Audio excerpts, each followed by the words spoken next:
अभी जो क़यादत ईरान की मौजूद है वो बातचीत के लिए तैयार है, इसमें कितनी आपको इस बात में उनके दावे में वजन लगता है? बहुत शुक्रिया मुझे प्रोग्राम में लेने का। जैसे जनरल साहब ने बताया कि ट्रंप की बात पे तो यकीन करना मेरा ख्याल है एक मजाक है। आप देखें कि वो जब ईरान से बातचीत चल रही थी उस वक्त वो कह रहे थे कि बातचीत बड़ी प्रोग्रेस हो रही है, मैं डिप्लोमेसी को चांस देना चाहता हूँ और सही ट्रैक पे बातचीत जा रही है, और फिर उन्होंने अचानक ये अटैक कर दिया। बातचीत जब चल रही थी और जुम्मे का जब दौर खत्म हुआ है आखिरी, तो आप ओमानी वजीर खारजा का कल का बयान देख लीजिए। वो कहते हैं कि ईरान ने तकरीबन सब सारी शराइत मान ली थी और हम एग्रीमेंट के बिल्कुल करीब पहुंच चुके थे, और अगला जो दौर होना था अगले हफ्ते में उसमें लाइकली था कि हम एग्रीमेंट के खदोखाल को फाइनलाइज कर दें। तो पिछली जो क़यादत थी वो भी तो बातचीत कर रही थी, तो अब नई क़यादत बातचीत करना चाह रही है। मेरा ख्याल है ये तो सिचुएशन ही नहीं है जिसमें नई क़यादत ये कहेगी कि हम आपसे बातचीत करना चाह रहे हैं। जो गम और गुस्सा इस वक्त ईरान में है और जो ईरान ने इक़दाम कर लिए हैं, क्या उनके बाद अभी फौरन बातचीत का मरहला शुरू हो सकता है? मैं नहीं समझता। मेरा ख्याल है कि इस वक्त जो ईरान ने अपनी कैपेबिलिटी दिखाई है, खलीजी ममालिक में उसने अमेरिकन बेसिस को अटैक किया है, सी में वॉर खबरें आ रही हैं कि शुरू हो गई है, दोनों एक दूसरे की शिप्स को अटैक कर रहे हैं, अपना हुर्मुज को बंद किया जा चुका है, और ईरान मेरा ख्याल है इस वक्त कोई वीकर विकेट पे नहीं है कि वो ये कहे कि बातचीत शुरू करें। हाँ, वो ये जरूर चाहता है कि ये जंग खत्म होनी चाहिए, क्योंकि ये जंग सिर्फ ईरान, अमेरिका और इजराइल के दरमियान नहीं है। अब इसमें खित्ते के ममालिक आ गए और अपना हुर्मुज बंद होने की वजह से दुनिया के ममालिक इसमें बीच में आ गए, उन सबको नुकसान पहुंचने का खदशा है। तो जंग खत्म करना जरूर ठीक है, मकसद मतलब हो इसकी सकता इसकी है, इसकी लेकिन मेरा इकोनॉमिक ख्याल है कि कॉस्ट दुनिया पे हम अभी बात करते हैं। डेफिनेटली वो एक बड़ी संगीन सूरत हाल है। जीसीसी ममालिक, उनकी तरक्की, दुनिया से पूरा कैपिटल वहाँ पहुँचा, एक कह लें कि दुनिया के फाइनेंशियल कैपिटल्स की हैसियत रखते हैं, मतलब कई बैनुल-अक़वामी अदारों के हेडक्वार्टर्स वहाँ पे मौजूद हैं, तो वो सारा फ्लाइट ऑफ कैपिटल भी हो सकता है, रीजन को खासे नुकसान हो सकते हैं। ये इकोनॉमिक कॉस्ट पे तो हम बात करते हैं। जल साहब, ये फिर ट्रंप का जो दावा है, एक तरफ जो मसूद पेज़ेश्कियान जो प्रेसिडेंट है ईरान के, वो कह रहे हैं कि इसका बदला लिया जाएगा, फिर ट्रंप इस नौइयत के दावे इस टाइम कर क्यों रहे हैं? उसकी रीज़न क्या, मतलब कि किस तरह खेलना चाह रहे हैं?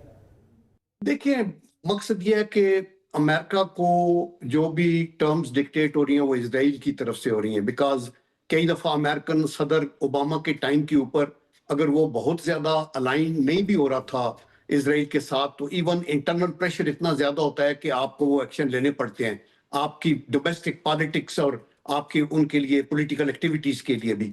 तो देयरफॉर आपको पता है कि नेतन्याहू जैसा एक बेशर्म इंसान जिसके हाथ खून से रंगे हुए हैं, जितने अगले दिन वो बयान ये दे रहा था कि जी खुमैनी जो है वो कातिल हैं, उन्होंने इस तरह किया उस तरह किया, एंड इवन प्रेसिडेंट ट्रंप भी कह रहे थे। आप ये देखें कि जो कुछ गाजा में किया इसने नेतन्याहू ने, और जिस तरीके से स्लॉटरिंग हुई, अभी भी वो बोर्ड ऑफ पीस के बाद 450 पैलेस्टीनियन को मार चुके हैं इनकी, और इंटरनेशनल कोर्ट ऑफ जस्टिस ने कहा कि वार क्राइम में मुलविस है।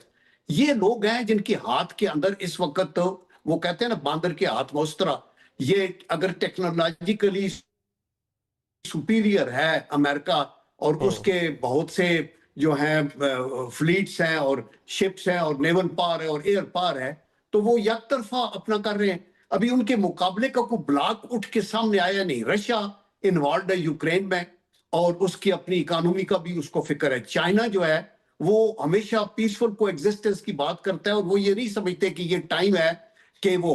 तीसरा उनके दोनों के ज़हन में भी ये है कि अगर हम इन्वॉल्व होंगे तो ये फिर तीसरी वर्ल्ड वार का इब्तदा शुरू हो जाएगी, चूंकि दो बराबर अगर वो थ्रेट कर दे कि अगर आप, क्योंकि चाइना के बहुत सारे इकोनॉमिक इंटरेस्ट हैं पर्शियन गल्फ में और स्ट्रेट ऑफ हार्मूज के अंदर, तो वो नेगोशिएट तो कर सकते हैं, लेकिन वार वो समझते हैं कि किसी लिहाज से भी नहीं है।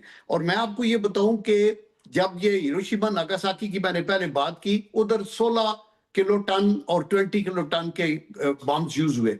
आज टेक्टिकल वेपन जो हैं वो 50 से लेके 100 तक हैं, और जो स्ट्रेटेजिक है वो 100 से 1000 किलो टन यानी है। ये एक तबाही और बर्बादी है अगर इस तरफ दुनिया चल पड़ी। लेकिन मेरे ख्याल है प्रेसिडेंट ट्रंप या अमेरिकन जो लीडरशिप है, ये नेतन्याहू की बातों पे चल के तो ये आग से खेल रहे हैं।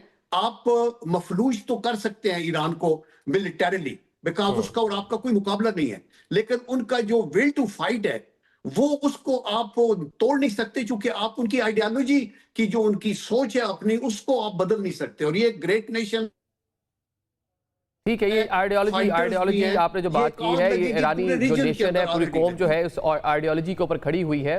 लेकिन चंद हफ्ते पहले हमने देखा कि कुछ जो इकोनॉमिक जो सूरत हाल थी कंट्री के अंदर, विद इन कंट्री कुछ प्रोटेस्ट भी हुए। उस टाइम भी पूरी कोशिश की गई इसराइल की जानिब से, अमेरिका की जानिब से उसको हवा दें, उस टाइम कोई हवा मिली नहीं। अभी भी नेतन्याहू इसी नौयत की चीज़ें ईरानी अवाम के सामने रख रहे हैं। फैसल शाह साहब, नेतन्याहू कहते हैं कि टाइम आ चुका है, ईरानी जो कौम है वो निकले अपने राइट्स के लिए, अपनी आज़ादी के लिए। तो ये कह लें कि लोगों को भी प्रोवोक कर रहे हैं। देखिए, ये लोगों को प्रोवोक कर रहे हैं और मैं समझता हूं कि इनको बिल्कुल अंडरस्टैंडिंग नहीं है कि ईरानियन सिस्टम क्या चीज है और ईरानियन रिजीम का क्या सिस्टम है।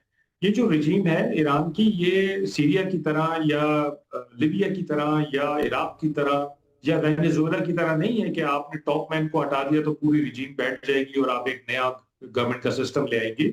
ये बड़ा मजबूत सिस्टम है जो रेवोल्यूशन के बाद आया है और बड़ा स्ट्रक्चर्ड और बड़ा ऑर्गेनाइज किस्म से ये नीचे तक गया हुआ है। अगर मैं आपको मिसाल दूं पाकिस्तान के सिस्टम के हिसाब से, तो ये तकरीबन यूसी लेवल तक ये सिस्टम गया हुआ है उनके, और बड़ा स्ट्रक्चर्ड और ऑर्गेनाइज्ड है, पहली चीज। दूसरी चीज ये कि देखें, तकरीबन आधी ईरानी अवाम डायरेक्टली लिंक्ड है इस सिस्टम के साथ। 20 मिलियन तो सिर्फ बसीज हैं जो इसके साथ लिंक्ड हैं, शोधा हैं जिनकी फैमिलीज हैं जो इसके साथ लिंक्ड है, फिर इस सिस्टम में काम करने वाले लोग हैं जो इसके साथ लिंक्ड हैं, वो इस सिस्टम को प्रोटेक्ट करते हैं। बाकायदा ऑर्गेनाइजेशंस हैं, ऑर्गन्स हैं, डिफरेंट कंपोनेंट्स हैं जो अपना अपना काम करते हैं और वो इनपुट पहुंचाते हैं सुप्रीम लीडर के ऑफिस को। सुप्रीम लीडर एक बंदा नहीं है, वो एक इंस्टीट्यूशन होता है और वो एक पॉलिटिकल फिगर भी नहीं होता, बल्कि वो एक रिलीजियस फिगर भी होता है जिसकी फॉलोइंग होती है। तो सुप्रीम लीडर के पास ये अथॉरिटी है कि वो यस या नो करे, लेकिन उसके पास इनपुट नीचे से आती है पूरी प्रोसेस होके, रिफाइन होके।